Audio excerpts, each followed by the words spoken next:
Hey guys, what's going on? It is your firearms training guru here. Today I want to talk about positive thinking, or you can only shoot as good as you think you can. I get a lot of emails saying I always flinch when I shoot, or I always anticipate the shot, or I always shoot low and left. And I'll tell you, as long as you are saying that you always do something, you will always do it, because your body wants to make sure that your mind is correct. We don't want to contradict what our mind is telling us. It is super easy for you to change the story that you tell yourself. You literally just need to change the story. So if you are saying things like this about anything that you do in your life, just change your story. Say you're riding your bike along the road and you're saying to yourself, don't hit the curb, don't hit the curb, don't hit the curb. Our minds don't seem to understand the word don't or not. They only hear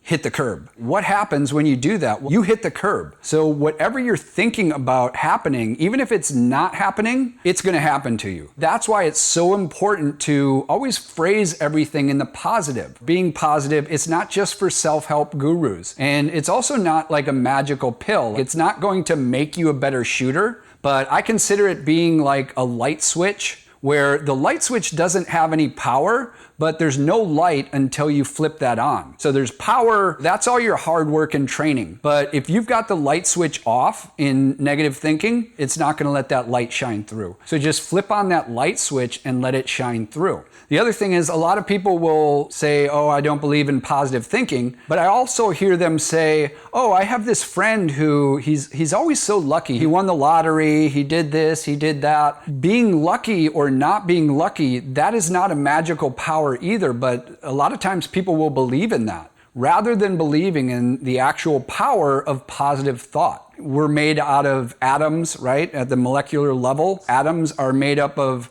nothing more than energy. So our whole bodies are energy, and our thoughts that we can track using different devices like a Muse headband. And we can track that our thoughts actually are energy. That's what it's actually tracking. So our thoughts do have energy, and our bodies are made out of energy. So it's much more likely that positive thinking has an effect rather than good or bad luck. Anyways, that is all I have for you guys today. Just remember, always try to be positive, to think positive. It can really change the way you shoot, and it can change your life. So until next time, keep paving your path to perfection.